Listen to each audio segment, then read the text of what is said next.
Buenos días, mis hermanos, el Señor les bendiga. Quiero en este momento invitarles a mantener abiertas sus Biblias allá en el libro de Ruth. Ruth capítulo 1, los versículos 1 al 5. Y voy a conversar con ustedes acerca de las alteraciones en la vida de una madre, celebrando precisamente este día especial, Día de las Madres.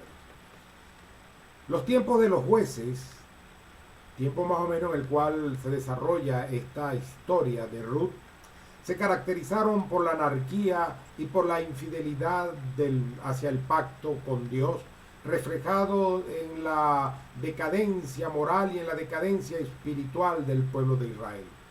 En contraste con esa realidad nacional, este relato del libro de Ruth nos describe algo más positivo, más más positivo, la apacible vida hogareña de una familia que honraba fielmente al Señor y confiaba en su providencia y en su bendición a pesar de las adversidades económicas, la idolatría reinante, el desaliento y la muerte que se hacía presente a diario, muy parecido a nuestra realidad venezolana.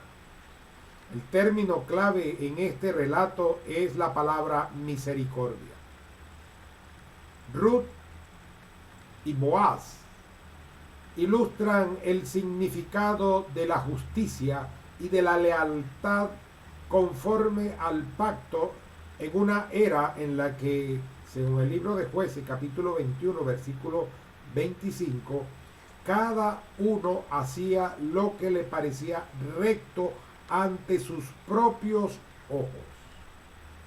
En esta oportunidad nos centraremos en Noemí para extraer algunas enseñanzas que nosotros debemos ver. Así que hoy presentaré 3 aspectos en la vida de Noemí de los cuales debemos aprender. Primero, la toma de decisiones. Segundo, los cambios que se sufren en la vida. Y tercero, la extensión de los afectos. En primer lugar, el primer aspecto es la toma de decisiones. Si uno revisa el capítulo 1, encontrará en los versículos 1, 6, 8 y 11 tomas de decisiones que enfrentó Noemí. ¿Cómo tomamos nosotros las decisiones? Tenemos un dicho que dice: a las cuantas vueltas se echa el perro. ¿Cómo tomamos nosotros las decisiones? Algunos toman decisiones muy emocionales. Hay quienes se dejan llevar por la ira, por el miedo, por la euforia o por la tristeza. Y eso es lo que enmarca y lo que va detrás en la toma de decisiones de las personas. Otros son muy racionales. Si esto no es lógico, si no es coherente, entonces no tomo la decisión.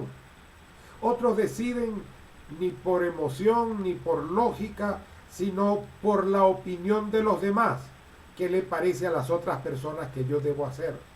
Y otros deciden porque es algo que está de moda. Se fue fulano, se fue mengano, yo también me voy, porque eso es lo que está de moda. Ahora, ¿qué decisiones importantes tomó Noemí para considerar en este momento? La primera decisión la vemos en el versículo 1 del capítulo 1. Suponemos, un matrimonio, que ella, de acuerdo con su esposo, decidieron ir a Moab. Ellos estaban en Israel y de allí se fueron a Moab. ¿Qué motivó ese cambio? ¿Qué motivó esa toma de decisión? El hambre. El hambre. La situación económica en Israel no era buena y se fueron de Israel a Moab buscando mejores condiciones de vida y poder saciar su necesidad personal. Años más adelante, dice el versículo 6, más de 10 años después, ella regresa a Israel. Ahora, ¿qué motiva nuevamente a que ella regrese a Israel? En Moab no le fue tan bien como quiso, como esperó, y el hambre la mueve nuevamente a que venga de regreso a Israel. En el versículo 8 nos encontramos que ella despide a sus nueras. Váyanse, ustedes están jóvenes, ustedes pueden conseguir otro esposo que la sostenga, con el que ustedes puedan ser felices. ¿Qué motivó a ella tomar esta decisión de despedir a sus nueras? Ella pensó que eso era lo mejor para ella. Eso lo dicen los versículos 11 al 13 del capítulo 1. Tomamos decisiones pensando que es lo mejor porque nadie va a tomar una decisión para mal.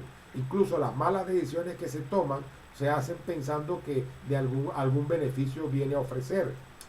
Pero todo lo que nosotros decidimos es la voluntad de Dios. Todas esas decisiones en las cuales hemos descrito y he presentado, era la voluntad de Dios que eso fuese así.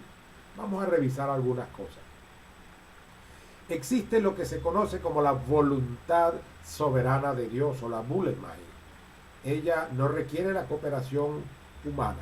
Por ejemplo, el día del Señor vendrá como ladrón en la noche, dice el apóstol Pedro. Esa es una voluntad soberana de Dios y no requiere la intervención del hombre.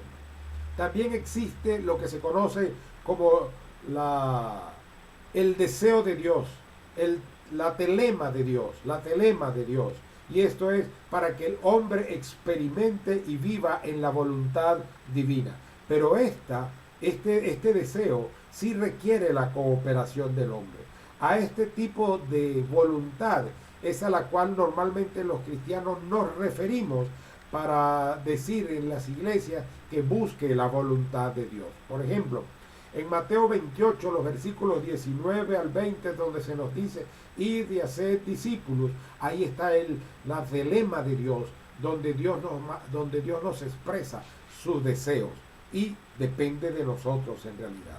También existe lo que se conoce como la voluntad moral de Dios, los mandamientos revelados en su palabra y que nunca van a entrar en conflicto con las otras voluntades expresadas. Por ejemplo, según 1 Corintios capítulo 7, los versículos 10 al 11, nos dice que la voluntad moral de Dios es que no exista el divorcio, pero existe. Y existe por la dureza del corazón, pero no porque Dios lo quiera de esa manera. Entonces, aquí encontramos otra situación. También hablamos de lo que es la voluntad permisiva de Dios. Y esta es aquella que, a pesar de no ser lo que Él quiere, permite que suceda. Nuevamente, el divorcio. Dios no quiere que haya divorcio, pero sucede, Él lo permite.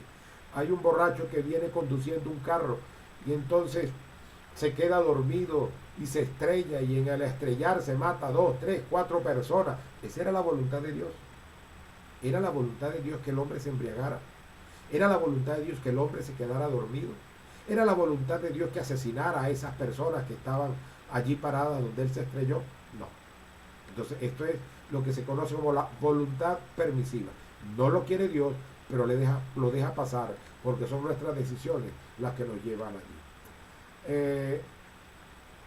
En medio de todo esto no podemos negar que existe lo que se llama la providencia de Dios para nuestro bien, que a pesar de las decisiones y acciones que nosotros tomemos, Él va a obrar de alguna forma providencial, misericordiosa y especial para que se convierta en nuestro bien. Eso nos lo refiere Romanos 8:28. A los que aman a Dios, todas las cosas le ayudan a bien. Para que las decisiones que nosotros tomemos sean de beneficio y sean de bendición, ¿qué debemos hacer? Hay decisiones que deben ser tomadas en consenso y otras que deben ser tomadas bajo sujeción.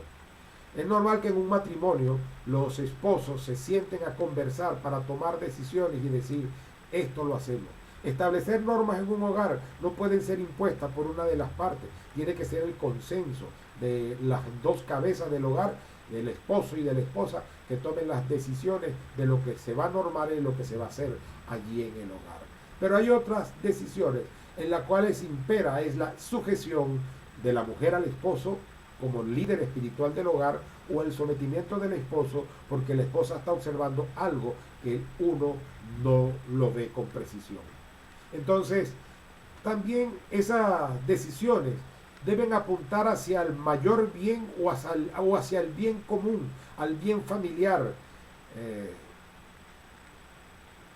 Estamos hablando de familia, porque a veces pensamos que el bien común, pero aquí en Venezuela ese bien común, como esto de que PDVSA ahora es de todo y resulta que no es de nadie porque ni tenemos gasolina ni tenemos gas, ese no resulta así. Pero en el hogar, en la familia, por ejemplo, pensar en el bien común o social o bien mayor para todos. Ahora, esas decisiones no debe ser contraria a la voluntad moral de Dios, no debe ser contraria a la telema de Dios, a lo que Dios desea para nosotros. Hay que volverse al verdadero Dios.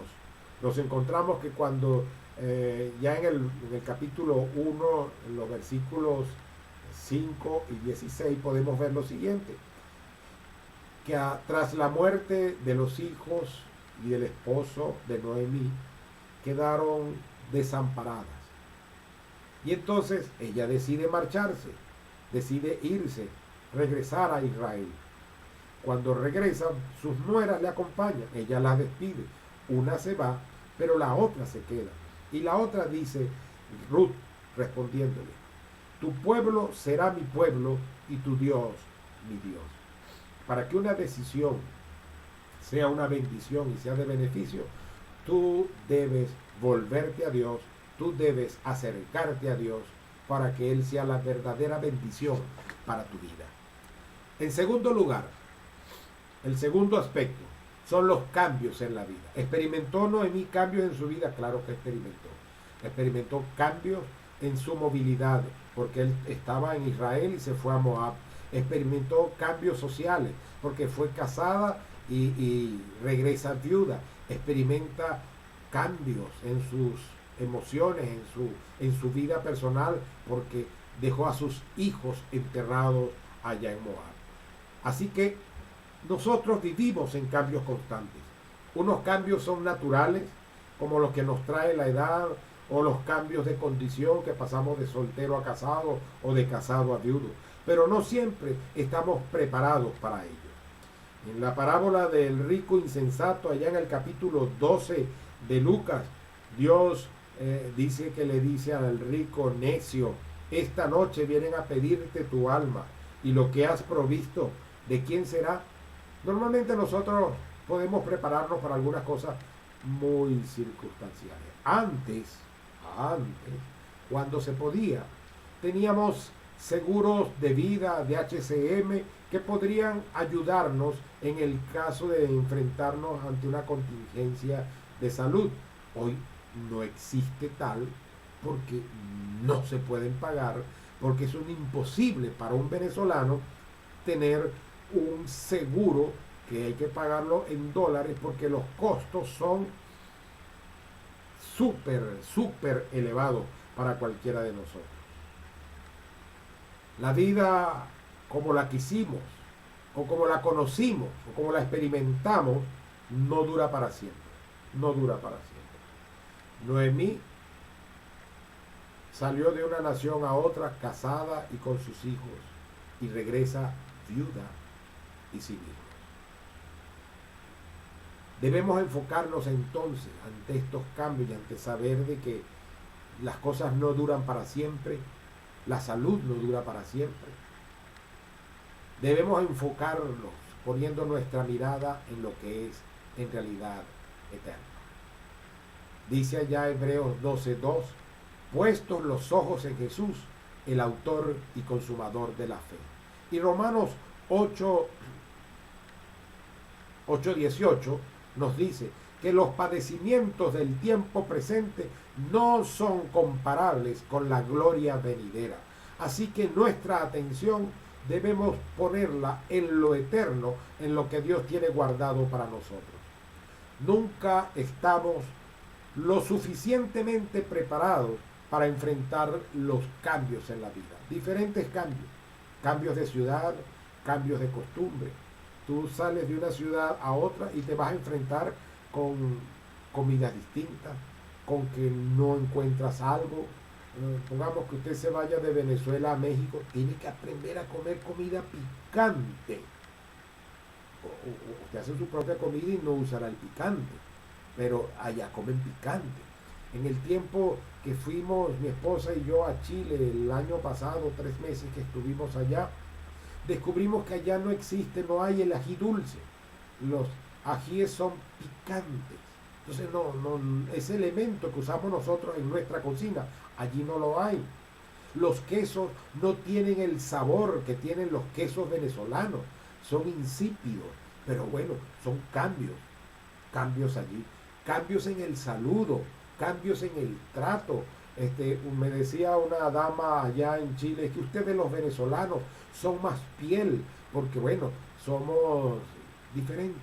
Será el Caribe que influye en nosotros, pero nuestra manera de ser es distinta. Entonces, cuando el cambio de una ciudad lleva a cambios de costumbre también en nuestra manera de ser. Hay cambios familiares, de soltero a casado. Tu casa toca realizar o reconstruir o formar una nueva vida con altos, con bajos, pero que tienes que ponerle empeño para que eso pueda llegar al éxito y trabajar en torno a eso. Cuando nace un hijo, desestabiliza prácticamente el funcionamiento interno, el sueño, horario, todas estas cosas. Cuando los hijos van creciendo, cuando llega a la escuela, cuando se convierte en adolescente. Entonces entramos en otro tipo de cambios, los cambios que nos trae la edad, la infancia, la adolescencia, la mediana vida, la ancianidad, y cada uno de esos cambios pues afecta de manera diferente nuestra vida y la condición en la cual podamos estar también. Puede que estemos en una familia grande, rodeados de bullicio, pero llega el momento en que quedamos solos. El nido queda vacío. Se van, los hijos se van. Uno no cría a los hijos para que estén con uno, para que vivan con uno. Uno cría a los hijos para que traten de ser exitosos en la vida. Y entonces uno tiene que ponerle esfuerzo en eso. Y cuando hay la pérdida, cuando se pierde el cónyuge, cuando se pierden los hijos, cuando se pierden los padres, cuando se pierden los seres queridos, entonces ni los hijos ni los padres son para siempre. Lección que obtenemos de aquí, que hay que aprovecharlos mientras usted los tenga presentes, que disfrútenlos, que atiendan, que ámenlos, cuídenlos, porque no será para siempre. ¿Cuántas veces no me ha provocado a mí abrazar a mis hijos y no los tengo cerca? Porque no están cerca. Entonces, son situaciones, cosas en las que usted tiene que acostumbrarse, porque los cambios vienen. Aprovéchelos, aproveche sus seres queridos mientras viven, aproveche sus seres queridos mientras están con usted. ¿En cuántos funerales no he estado yo donde hay un dolor amargo en las personas porque no pidieron perdón, porque nunca le dijeron que lo amaban o la amaban, porque nunca dieron una atención y ahora les hace falta? Y el remordimiento de conciencia, la culpa, entonces les golpea. Hay que sobreponerse al dolor, hay que sobreponerse a la pérdida. En el versículo 20 del capítulo 1, Noemí le dice a las personas que la reconocieron y la llamaron por su nombre: no me llaméis más Noemí, sino llamadme Mara, porque en grande amargura me ha puesto el Todopoderoso. Fíjense en esa frase. Mara significa amargura. Entonces no me llamen Noemí, llámenme amargura. Su vida estaba llena de amargura, pero culpa por la amargura, por su dolor y por su tristeza a Dios, porque de esa manera me ha puesto el Todopoderoso. Hay un reconocimiento de Dios, hay una sujeción a Él, pero hay una amargura y echa la culpa a Dios, porque nos cuesta aceptar que tarde o temprano vamos a partir. Todos vamos a morir. Unos mueren recién nacidos, otros mueren más grandecitos, otros mueren viejos, ancianitos, pero todos vamos a fallecer, y el problema es que no nos preparamos para esas cosas. Así que hay que refugiarse en el Señor. Dice el Salmo 55, el versículo 22, echa sobre Jehová tu carga y Él te sustentará, no dejará para siempre caído al justo. O Mateo 11, 28, el Señor Jesucristo dice: venid a mí todos los que estáis trabajados y cargados, y yo os haré descansar. El Salmo 59, el versículo 16, dice el salmista: Has sido mi amparo y mi refugio en el día de mi angustia. La angustia viene, la aflicción viene, pero ¿en quién te vas a refugiar? Depende en que tú te refugies. Va a ser el éxito en sobreponerte a tus dificultades. Así que enfócate además en servir al Señor y en servir a otros.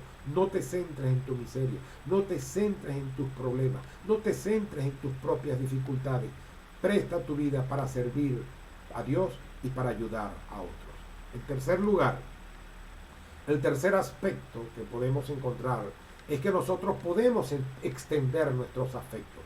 Allá en el capítulo 1, los versículos 7, 9, 10, capítulo 2, versículo 11, capítulo 4, versículo 16, nos encontramos a Noemí extendiendo sus afectos.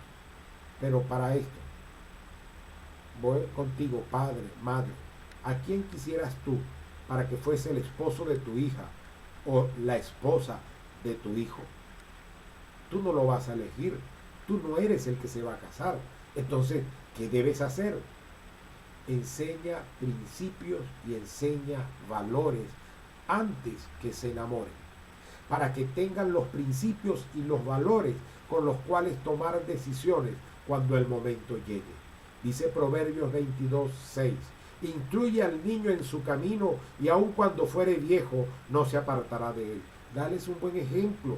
Tú puedes ser el modelo para su elección o su rechazo, para que ellos digan, quiero un esposo como mi papá o quiero una esposa como mi mamá, y no digan yo quiero a alguien que sea totalmente distinto, porque trató tan mal a mi papá, trató tan mal a mi mamá, que no quiero que me traten de esa manera. Entonces, dale tú el ejemplo, dale lo que quieren ellos mostrar, muestra en tu vida lo que deben ellos buscar.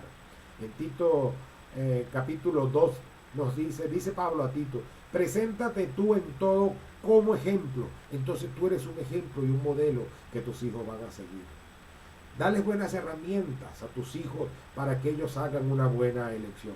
Si tú no les das unas buenas herramientas, no harán un buen trabajo. Van a fracasar y parte del fracaso será tu culpa. Noemí extendió su afecto de madre a las esposas de sus hijos. Y esto comienza con buena voluntad de su parte. Comienza desde un principio con la aceptación, no con la negación, con la aceptación, con la extensión, con el acercamiento. Esto es un proceso de acercamiento, de dar, de convivir, de conocerse, de ir una milla más, de dar afecto, de que seas conocido más bien como aquel que apoyó y no como aquel que repelió, que aquel que amó y trató bien y no como aquel que despreció y quiso ser un enemigo. Esto es un proceso que comienza desde que tú puedes sospechar que esa persona puede ser el cónyuge de tu hijo o de tu hija. Así que Noemí, ella decidió ganar unas hijas en lugar de perder unos hijos. Hay familias que porque los padres se vuelven enemigos del pretendiente o de la novia, del hijo, y luego cuando se casan, entonces ese es un problema. No atraen, sino que dicen, ¿qué voy a hacer yo allá? Me tratan mal, me menosprecian. Entonces vas a perder. Aprende de Noemí. Ella quiso ganar y no perder. En segunda de Pedro, el capítulo 2, el versículo 15 dice, porque esta es la voluntad de Dios, que haciendo bien hagáis callar la ignorancia de los hombres insensatos. Esfuérzate entonces en ser mejor suegro, mejor suegra, mejor yerno, mejor nuera, en fin. La extensión del afecto se brinda dando buenos consejos, y eso es pensando en lo mejor para el otro.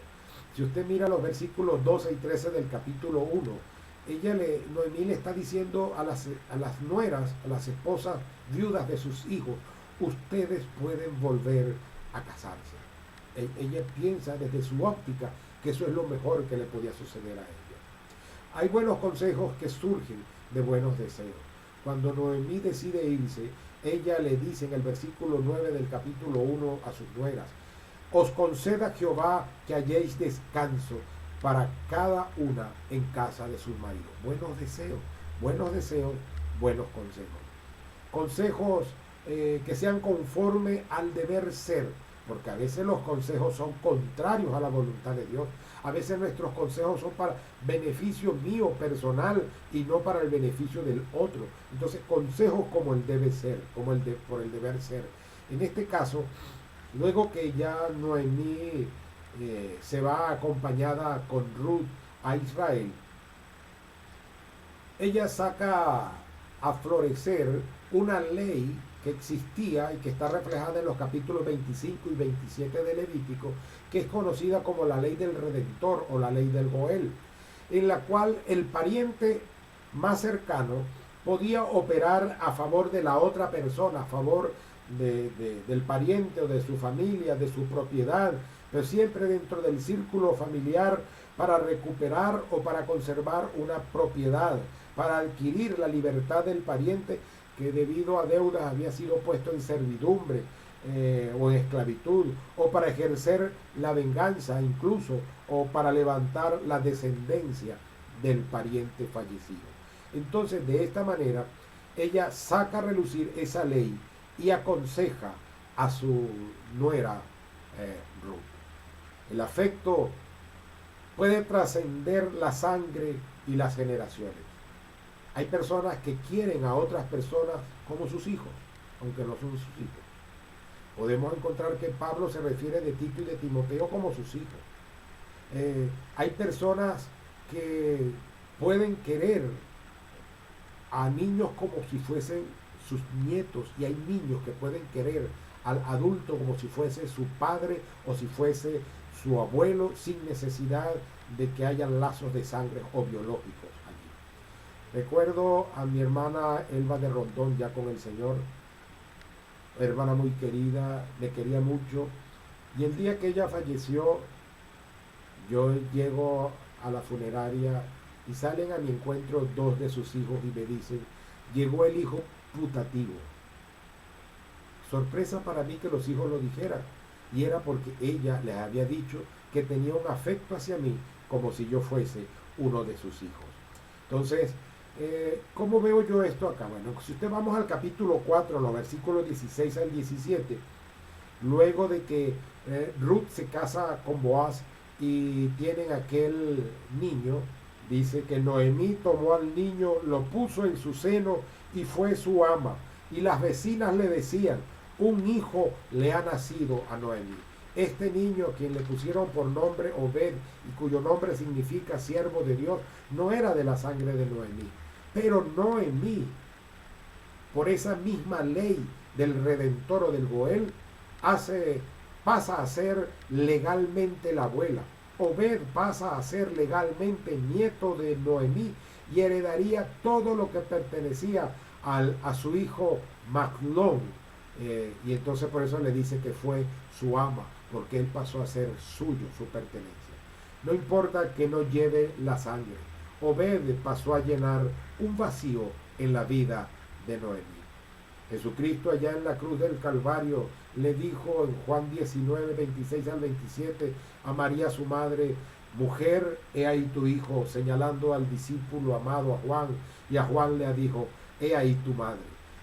No eran lazos de sangre, pero los propios hermanos de Jesús, los 4 hijos varones de María y José, ellos no creían en Jesucristo, en su mesianidad, en ser el enviado por Dios. Así que lo tenían por un loco.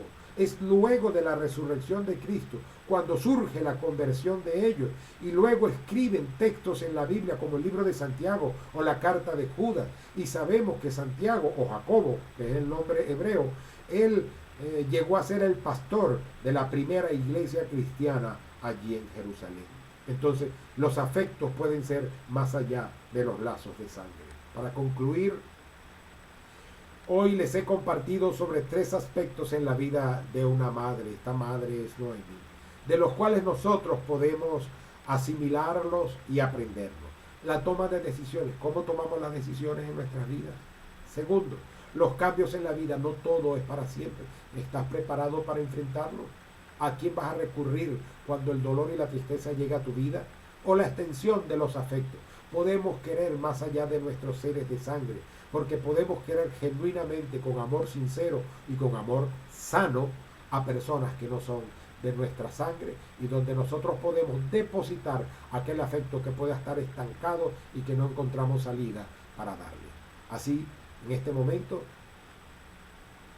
oraré al Señor para que el Señor bendiga la vida de cada uno de ustedes y esto pueda ser aplicable en cada una de sus vidas. Oh Dios, estamos ante ti en este momento pidiendo para que tu palabra se anide en nuestros corazones y la podamos compartir con otras personas y podamos ser esas personas que tú quieres que sean. Ayúdanos, Señor, a tomar las decisiones conforme a tu voluntad y que los cambios en la vida podamos enfrentarlos sanamente y podamos tener y extender nuestros afectos para suplir nuestras carencias y suplir las carencias de otros de una manera sana, de una manera correcta hacia otras personas. En Cristo Jesús te lo pedimos y damos gracias. Amén y amén.